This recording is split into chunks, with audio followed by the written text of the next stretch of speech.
Hello everyone, welcome to my civil engineering YouTube channel. Please subscribe to it and hit the bell icon to get notified when I post my new videos. So today I'll be discussing regarding cables, types of cables, assumptions for analysis of cables. So coming on to the first concept of this lecture series, that is cables. So cables are the structures which are pure tension members which are flexible in nature, offers zero resistance to bending and shear, and takes up the funicular shape. So I just consider the first sketch. It represents the cable structure which is experiencing zero external loading, so that the initial shape of the structure will remain unchanged. So coming on to the second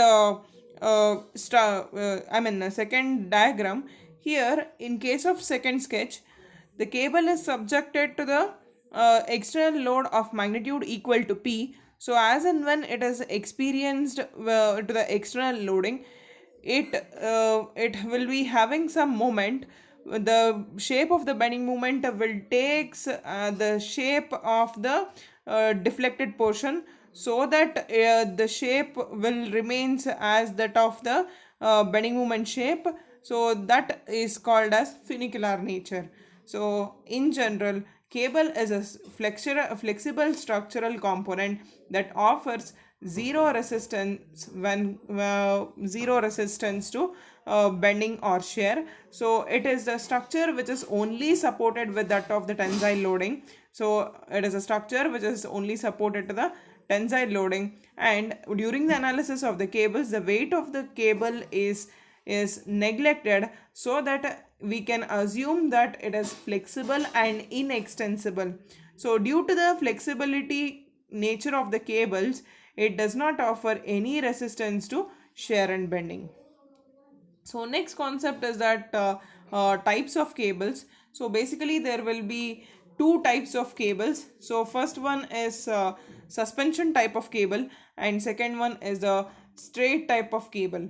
So suspension type of cable, so you can just observe the pictorial representation of the suspension type of cables here. So the red color mark will represents the vertical pillars here. So the black color represents the main cable, blue represents the suspension cable, then green color represents the deck, which is a load bearing member here, as in case of suspension type of cables, and yellow color and as well as the gray color represents the foundations here.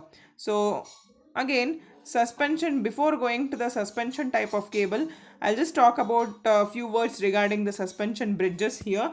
So suspension bridges are the one wherein this is a type of the bridge in which the deck is hung below the suspension cables.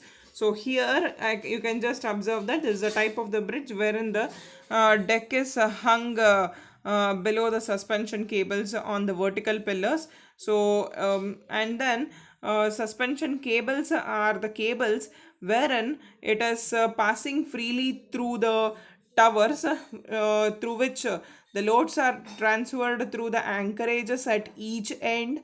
So that loads are transferred at anchorages at each end. So here there will be anchored, the cables will be anchored here at the vertical towers. Therefore the cables will pass freely through the towers by transferring the load through the anchorages at each end of the cable. So next thing is for the effective efficiency or the effective mechanism of a suspension cable, it should have at least two towers for the effective mechanism of the suspension cable. So next one is that in case of suspension cable, as I said that the cables will be generally subjected to the tensile force. So in order to counteract the amount of tensile force which is developed on the suspension cables, so the that is pillar will be subjected to the compressive force. And also here, as in case of suspension cables, the load, I mean, the cable will be always, the bridges will be always straight bridges. It will support only the straight bridges, but not the curved bridges. So in case of suspension bridges, I mean suspension cables, this cables only supports the straight bridges but not the curved shape of the bridges. So, and then when I come across the suspension cables, the loads are transferred to that of the loads from the cable are transferred to that of the anchors and then to that of the vertical pillars there. So one of the typical example for the suspension type of the cable is that it is a Golden Gate Bridge of San Francisco, can be the typical example for suspension type of cables. So coming on to the next type of cables, that is straight type of cables. So this is a type of the cable you can just observe here. So the towers are primary load bearing members here. So the vertical towers here are the primary load bearing members which transmits the load from the which transmit the load to the ground from the bridge. So in case of as in case of suspension type of the cables, I mean suspension type of bridges, the load bearing member were the decks, but as in case of straight type of cables, the load bearing members here are the vertical pillars. So as in case of the extended part of the decks here, you can just observe here, it takes an approach of a cantilever action. So here the extended portion of the deck which will takes the cantilever action will be considered there. So again, for the effective mechanism of the cable, as in case of straight type of cables, it should have only a minimum of a single tower. It should have minimum of single single vertical tower to have the good work efficiency. So again, as in case of straight type of cables, it can support the curved bridge also here, straight as well as curved bridge also. So one of the major differences between the suspended as well as the straight type of cable is that, as in case of suspension bridges, suspension cables, is that suspension cables, the load bearing members are the decks there, but as in case of the straight type of cables, the load bearing members are the towers here. So there it should have only a minimum of 2 towers to work efficiently.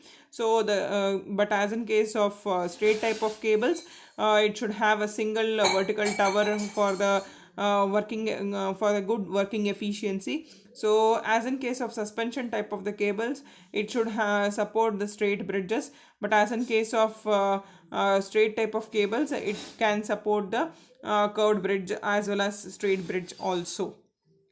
So next, coming on to the next concept, that is the assumptions for analysis of the cable structures. So first and foremost important assumption for analysis of the cable structure, analysis is nothing but, so in order to determine what is the amount of tensile forces which is developed when the cable is subjected to the external loading can be is known as the analysis of the cable structures. So for that analysis, some assumptions are needed. So basically the main important assumption is that the self weight of the cable is neglected. The first and foremost important assumption is that the self weight of the cable is neglected. So next important assumption is that the cable is subjected to the tensile force itself. So the cables are subjected to tensile force itself, but cables as a structure in case of bridge, cables as a structure in case of bridge, the cables will be subjected to tension and the vertical towers will be subjected to compression, so that the equilibrium of overall structure will be satisfied. So the third important assumption is that the cable will have zero shear force and bending moment. So, as I said that in the earlier slide, that the cable is flexible in nature. So since it is having the zero rigidity, so zero rigidity is nothing but the bending moment will be equal to zero, means it doesn't have resistance to the shear force or bending moment. Therefore it will be having the zero resistance to the shear force and bending moment. Then the fourth important assumption is that the cable structure will have the constant modulus of elasticity or constant Young's modulus. So the Young's modulus, it is a material property.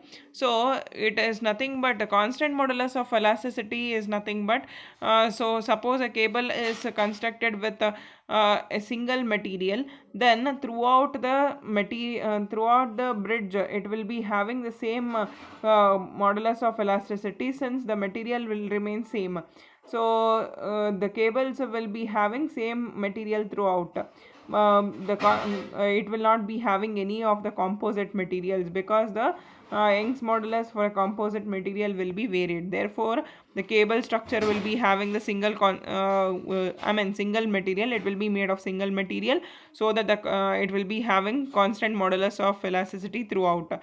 Next next important assumption is that the cable can be subjected to any type of load except the external moment.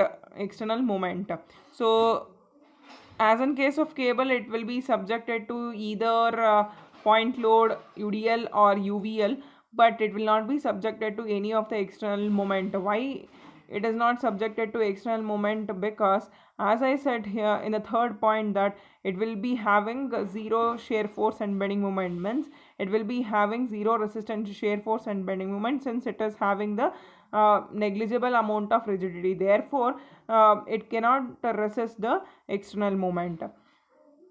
Next, the length of the unloaded cable will always be constant. So since whenever the cable is not subjected to any of the external loading, then the self weight, since the first assumption as in concern that the self weight of the cable is neglected, so as the self weight of the cable will be neglected, the length remains constant throughout when the cable is unloaded. So last assumption of the analysis of the cable is that the cables will have large displacement with smaller gradients. The displacement will be large with the smaller gradients. So this is the concepts which I have covered in this lecture series, that is analysis of cables, types of cables, and description on the cables. Thank you.